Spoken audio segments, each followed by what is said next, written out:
J'ai versé le poison dans le verre de champagne de ma sœur ce soir de Noël, sous les lumières clignotantes du sapin familial, en écoutant son rire moqueur résonner comme un glas. Elle avait ruiné ma vie en un article incendiaire, exposant les ombres de mon petit commerce au grand jour, me laissant pour morte dans les décombres de ma réputation. Et pourtant, 3 mois plus tard, son patron, cet homme aux yeux froids comme la Seine en hiver, m'appelait Madame la CEO, comme si le destin se moquait de nous deux. Paris, cette ville des amants et des traîtres, m'avait vu naître et renaître dans le sang.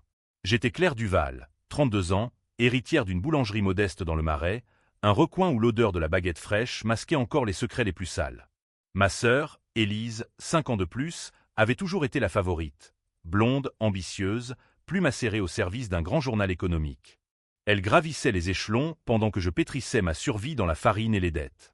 Notre enfance dans ce quartier labyrinthique, entre les ruelles pavées et les cafés enfumés, avait forgé en nous une rivalité aigre, nourrie de jalousies anodines qui, avec le temps, pourrissaient comme du pain oublié. Ce Noël-là, dans l'appartement haussmannien de nos parents défunts depuis 10 ans, l'air était lourd d'hypocrisie. Élise arrivait en robe rouge, son dernier scoop sous le bras, littéralement, car elle l'avait imprimé pour le célébrer en famille. « Regarde, Claire, ton petit empire qui s'effondre », avait-elle lancé en déballant le journal sur la table dressée. Les gros titres hurlaient « La pâtisserie Duval, douceur en surface, exploitation en sous-sol ». Elle avait fouillé, creusé, révélé que mes fournisseurs, ces immigrés sans papier que j'employais en sous-main pour des tarifs dérisoires, vivaient dans des conditions infernales. Photos volées, témoignages anonymes, tout y était. Mon commerce, ce refuge précaire que j'avais bâti pierre à pierre après la mort de père, s'effritait sous les yeux du monde. J'avais géré cela comme on gère un cancer, en silence, en rage contenue. Ces hommes, ces femmes que j'exploitais, des ombres nécessaires pour survivre dans cette ville qui broie les faibles. Élise le savait. Elle avait même fermé les yeux jadis, quand elle venait quémander un croissant gratuit. Mais l'ambition l'avait changé. Son patron, Marc Lefebvre, magnate de la presse et des affaires, réclamait du sang neuf pour ses colonnes. Elle m'avait sacrifié sur l'autel de sa promotion. Ce soir-là, en versant le cristal dans les flûtes, j'avais choisi le ricin, indolore, invisible, un cadeau de la chimie française que j'avais appris à manier lors d'un stage raté en pharmacie. Son rire, ce « tu mérites ça, petite sœur, pour tes mensonges », m'avait donné le courage final. Les jours suivant Noël furent un brouillard de neige et de sirènes. Élise s'effondra au petit matin, le corps secoué de spasmes discrets, diagnostiqué d'abord comme une intoxication alimentaire. Ironie du sort pour une pâtissière. Les médecins, ces gardiens zélés de la vérité hippocratique, parlèrent d'un virus rare, peut-être contracté lors de ses voyages d'enquête. Elle survécut, bien sûr. Le ricin, dosé avec précision, n'était qu'un avertissement, un murmure de vengeance dans ses veines. Mais Paris bruissait déjà de mon nom. Claire Duval, la traîtresse des fourcheaux, celle qui avait bâti son rêve sur le dos des invisibles. Je fermai la boulangerie le 26 décembre, sous les regards accusateurs des voisins. Les murs, tapissés de photos jaunies de notre mère pétrissant la brioche, semblaient me juger. J'avais hérité de cet endroit à 22 ans, après l'accident de voiture qui emporta nos parents, un virage trop serré sur la route de Normandie, un camion chargé de vin bourguignon. Père, ancien ouvrier chez Renault, avait toujours dit « La France, c'est le pain et le vin. Sans l'un, l'autre n'a pas de sens. » J'avais cru en cela, transformant le rez-de-chaussée en un havre de viennoiseries artisanales, tandis qu'Élise fuyait vers les lumières de la Sorbonne et les rédactions prestigieuses. Mon secret? Pas tant l'exploitation, un mal courant dans les coulisses de la gastronomie parisienne, où les étoiles Michelin se nourrissent de sueurs immigrées, que le réseau que j'avais tissé. Des contacts au marché de Rungis, des intermédiaires maghrébins qui livraient de la farine bio à prix cassé, extraite de moulins clandestins en banlieue. Élise l'avait découvert par hasard, lors d'une visite impromptue un soir d'automne. Elle avait fouillé mes carnets, vu les paiements en cash, les non codés. « C'est du trafic, Claire. Du vrai crime », m'avait-elle hurlé alors. J'avais ri, pensant à une querelle de sœurs. Erreur fatale, elle avait ruminé, attendu le moment propice pour frapper. Son article parut le 24 décembre, timing diabolique pour maximiser le scandale. Les réseaux sociaux s'enflammèrent, boycott Duval trending à minuit, des manifestations éphémères devant ma porte. Les autorités vinrent vite. Pas pour les ouvriers, non, mais pour les impôts éludés, les faux bilans. J'aurais pu nier, mais Élise avait des preuves, enregistrements, photos granuleuses. Elle m'avait piégé, sa plume plus affûtée qu'un couteau de boucher. Et moi? J'avais géré le contre-coup en solitaire, évitant les tribunaux en payant des amendes exorbitantes, vendant mes bijoux pour combler les trous. Gánh tội thay người khác. Oh, j'avais porté le poids pour tous, pour ces fournisseurs qui disparaissaient dans l'ombre, pour notre lignée de boulangers modestes que j'avais ternis. Pourtant, au cœur de ce chaos, un appel inattendu. Fin janvier, alors que je squattais l'appartement d'Élise, elle était encore à l'hôpital, sous perfusion, me regardant d'un œil torve quand je venais prendre de ses nouvelles. Mon téléphone sonna. Numéro inconnu. Madame Duval? Marc Lefebvre à l'appareil. J'ai lu l'article de votre sœur. Fascinant. Sa voix, grave et modulée comme un vin d'appellation, me glaça. Patron d'Élite Presse, il régnait sur un empire médiatique qui dictait les modes et brisait les carrières. Venez me voir. J'ai une proposition. Je m'y rendis, vêtu d'un manteau usé, les cheveux noués en chignon défait, traversant la Seine gelée vers son bureau dans le 8e arrondissement. L'immeuble, vert et acier, tranchait avec les haussmanniens environnants, symbole de cette France nouvelle impitoyable. Il m'accueillit dans un bureau minimaliste, une bouteille de champagne. Ironie? Sur la table basse. Votre sœur est brillante, mais impulsive. Elle a exposé votre irrégularité. Mais moi, je vois du potentiel. Votre réseau, clair. Il pue la survie, l'instinct brut. J'ai une filiale en difficulté, une chaîne de boulangerie industrielle. Vous en seriez la CEO. Réformez-la. À votre sauce. Stupéfaite, je bus une gorgée. Le champagne était sec, sans poison cette fois. Était-ce de la pitié? Non, Lefebvre était un requin. Il flairait le profit dans la boue. Élise avait ruiné ma petite affaire, mais son patron me relevait, me couronnant dans les cendres. J'acceptais, le cœur battant d'un mélange de gratitude et de haine. Vengeance? Elle mijotait déjà, dans les plis de ce contrat juteux. Les semaines suivantes furent un tourbillon. Je m'installai dans un bureau provisoire près des Champs-Élysées, entouré d'assistants snobs qui murmuraient sur la sœur de la traîtresse. Lefebvre me briefa, la filiale, pain d'or, saignait des pertes, concurrencée par les chaînes Lacoste et les puristes bio. Apportez votre touche, claire. Les ombres incluses. Il savait. Son sourire en coin le trahissait. Était-il au courant des dessous d'Élise? Avait-elle partagé plus que l'article? Élise sortit de l'hôpital en février, amaigrie, les yeux cernés comme des croissants mal levés. Elle me convoqua chez elle, dans ce même appartement où j'avais versé le poison. « Qu'est-ce que tu as fait, Claire ?» Ce malaise. Ce n'était pas anodin. Je feignis l'innocence, lui offrant un thé à la menthe, sans ricin, promis. Elle avoua alors, dans un souffle, « J'ai dû le faire. » Lefebvre menaçait de me virer si je n'apportais pas un scoop juteux. Ton commerce. C'était facile. Révélation. Elle n'était pas la manticore solitaire. Son patron l'avait manipulée, usant d'elle comme d'une plume jetable. PHNB en cascade. Mais je gardais le silence, hochant la tête compatissante. À l'intérieur, le plan se dessinait. Infiltrer pain d'or, y importer mes anciens réseaux, plus sombres, plus voraces. Saboter Élise de l'intérieur, la laisser croire à ma rédemption. Lefebvre voulait du profit, il en aurait, teinté de poison lent. Avril fleurit Paris de cerisiers roses, mais mon jardin intérieur était un terrain miné. En tant que CEO de Pain d'Or, je régnais sur 20 boutiques anonymes, des temples du pain précuit où l'odeur artificielle masquait le vide. Mes premiers actes? Audacieux, controversés. J'embauchais en masse des intérimaires sans papier, via mes contacts de Rungis, non pas par charité, mais pour tailler les coûts, rendant les marges sanguinolentes. Les syndicats hurlèrent au scandale. Les médias, ironie, titrèrent « La résurrection de la traîtresse ». Élise, revenue au journal, signa un éditorial acerbe. Duval 2.0, même poison, nouvelle étiquette. Elle me confronta lors d'un dîner familial forcé, Pâques oblige. Notre tante Marguerite, dernière gardienne de la recette ancestrale des pains d'épices, nous avait réunis autour d'un agneau rôti. Tu joues avec le feu, Claire. Ces gens, tu les exploites encore. Élise, les joues rosies par le Bordeaux, pointait du doigt mes réformes. Je souris, servant le vin. Et toi, sœur? Ton article m'a brûlé vive. Maintenant, je renaquis. Envie de rejoindre le phénix. Lefebvre observait depuis l'ombre, invité surprise. Il avait pris l'habitude de conseiller ses visites nocturnes à mon bureau, verre de cognac en main, où il disséquait mes stratégies avec une précision chirurgicale. Vous êtes comme votre sœur, Claire, affamée. Mais vous, vous avez les crocs. Était-ce flirt? Manipulation? Je le laissais croire qu'il me tenait, révélant juste assez de mes réseaux pour la pâter. Secrètement, j'infiltrai des substances dans les fournées. Pas mortelles, non, mais additives bon marché, issus de laboratoires douteux en banlieue lyonnaise. Le pain gonflait plus vite, durait plus longtemps, mais les tests indépendants murmurèrent. Traces de métaux lourds, risques allergiques. Scandale latent. Élise flaira la piste. Fin mai, elle publia une enquête préliminaire. Pain d'or, l'or empoisonné de Duval. Basée sur des fuites anonymes, mais fuites, bien sûr. Elle mordait à l'hameçon, se ruant vers sa propre chute. Lefebvre la recadra publiquement. Élise, du talent gâché sur des chimères. Humiliation publique.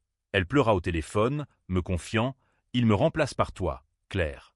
Tu es son jouet maintenant. » Je la consolai, l'invitant à une réconciliation dans ma nouvelle boulangerie pilote, rue de Rivoli. Ce soir-là, sous les arcades illuminées, nous partageâmes une miche encore chaude.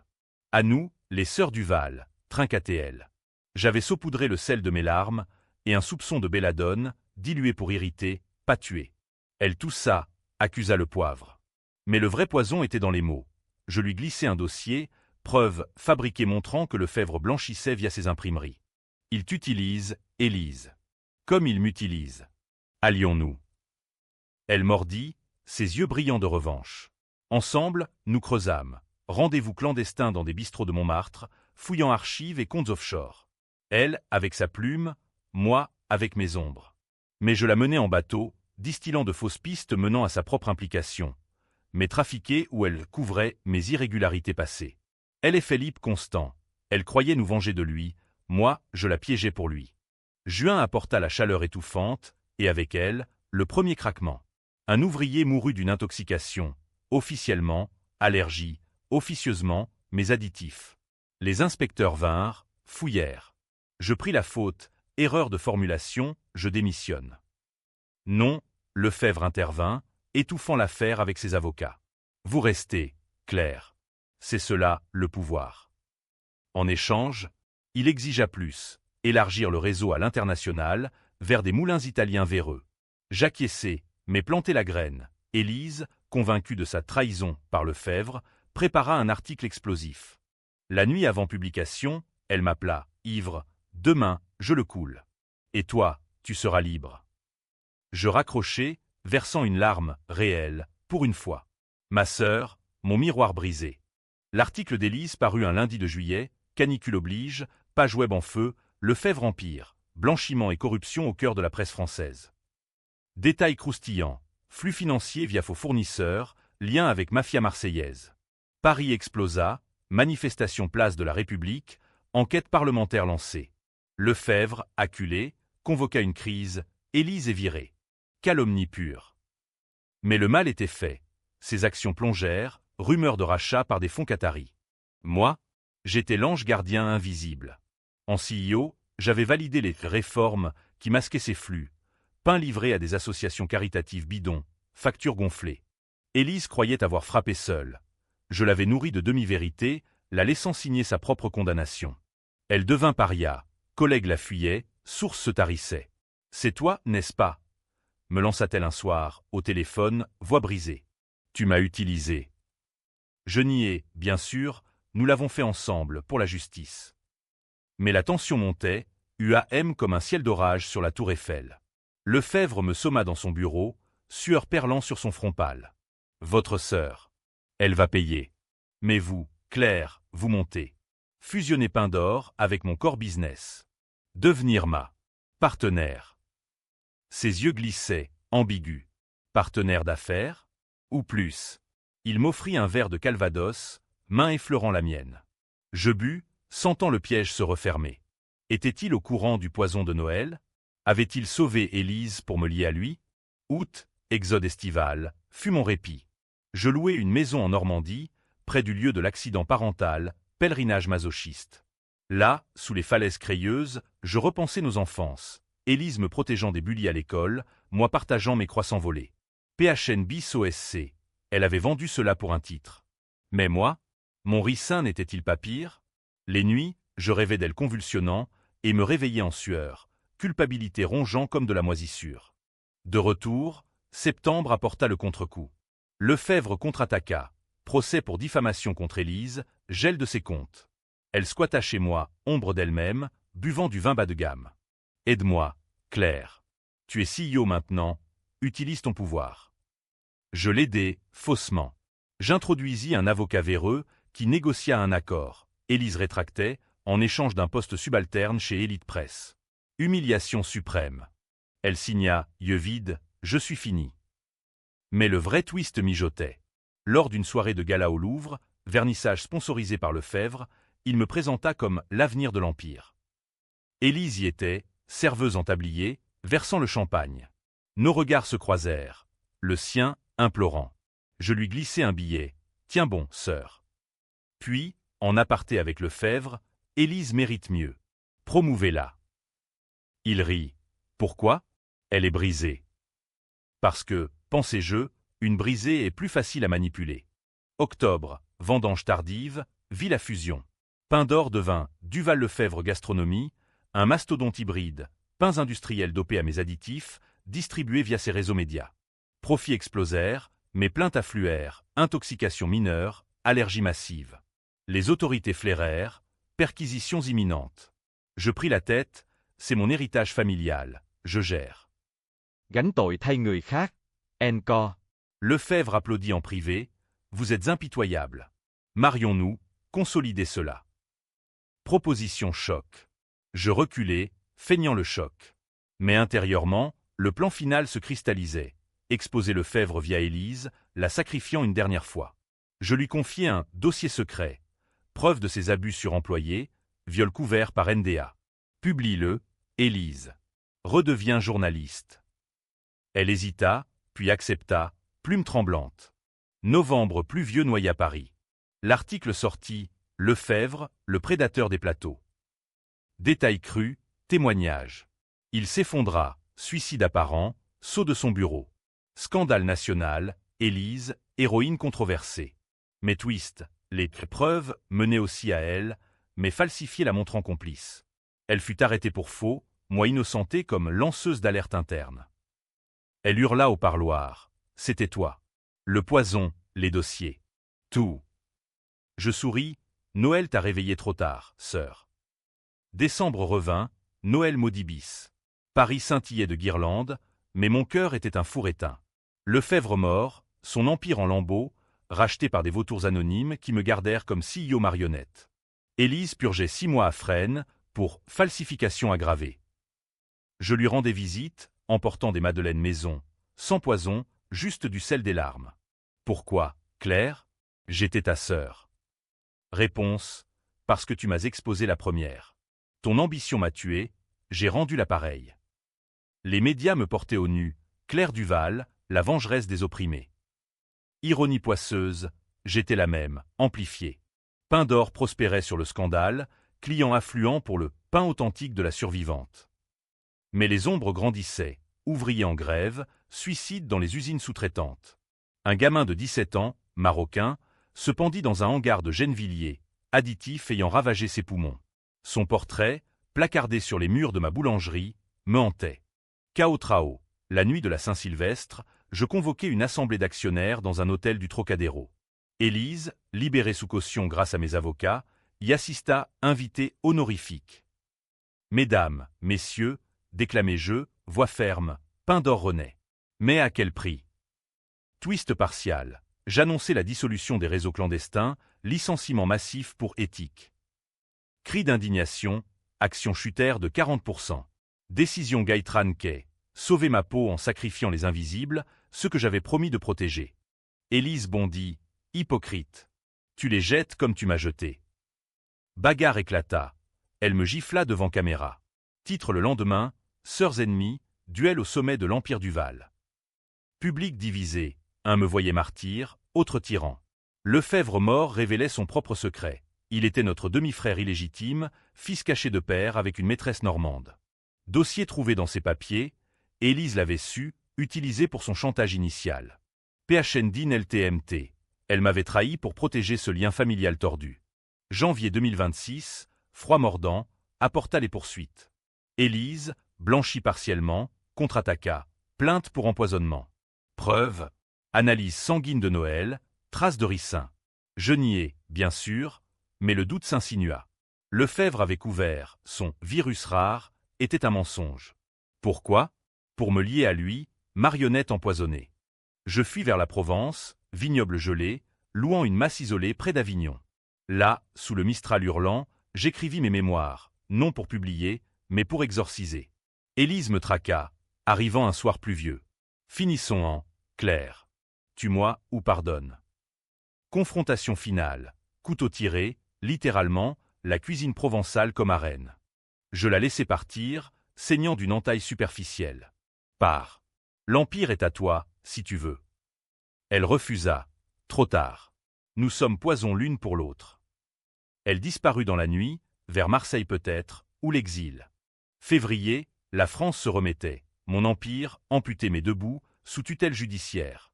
Je régnais en ombre, consultant freelance pour des start-ups éthiques, farce. Les nuits, j'hantais les bords de Seine, jetant des croissants au canard, murmurant à l'eau. « Père, as-tu vu ce que tes filles ont fait ?» Twist final, une lettre d'Élise, postée de Lisbonne. Je sais pour Lefebvre, notre frère. Il m'a forcé à t'exposer, pour tester ta résilience. Il voulait nous unir sous lui. Ton poison, il l'a anticipé, antidoté en secret. Mais tu l'as tué, indirectement.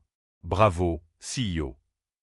Guy Tranlin, était-elle victime ou complice ultime? Avait-elle fui pour renaître ou pour me hanter? Printemps 2026, je vendis tout. Retour au Marais, réouverture d'une boulangerie minuscule, pain pur, main propre. Pas de réseau, pas de sœur. Mais le téléphone sonne parfois, numéro inconnu. Madame la CEO, une proposition. Je raccroche, versant du sel dans la pâte. Vengeance achevée, ou cycle éternel, comme les saisons parisiennes. Élise réapparut un matin de mai, silhouette efflanquée au comptoir. Un croissant, s'il te plaît. Silence pesant. Je sers, main tremblante. À la santé des traîtres. Elle rit, ce rire de Noël. Nous mangeons ensemble, pain craquant sous les dents. Pardon? Non. Trêve, peut-être.